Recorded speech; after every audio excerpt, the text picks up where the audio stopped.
Teisipäev, 10. mai kell 8. Järjekordne linnaderbi, seda korda loodetavasti parema ilmaga, kui meie eelmine derbi oli, aga Sportlandi mängupäev Flora-Nõmme Kalju on tulemas. Mis mõtetega sellele mängule vastu läheme? Ka Kalju on kaotanud hiljuti punkte ja tõenäoliselt on üsna pahur.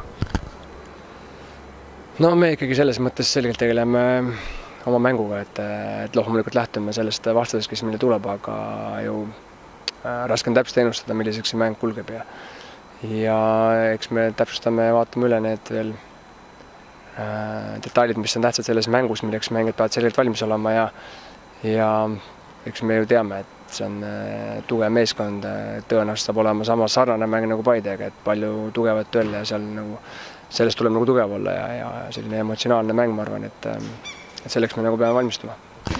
Seda eelvaadet siin teeme vahetult peale Paidega peetud mängu reedel 6. mail ja sel mängupäeval oli meil meeldivalt palju publikut tribüünil teisipäeval 10. mail Kalju vastu.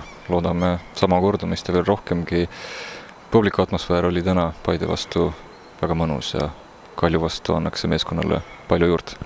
Ja absoluutselt, see atmosfäär ju kus me mängime, mõjutab väga palju, et kui tuleb sellist innustust ka kõrvalt juurde, siis selgelt ju mängijad tunnevad seda, et igasse duelli saad sa grammi võrra jõudu juurde ja loomulikult on rõõm näha, kui elatakse kaasa selle mängu ja palju publikut on kaasa elamas, nii et kindlasti soovime samamoodi näha palju publikut ja kaasa elamast. 10. mai kell 8 õhtul A Le Coq Arena.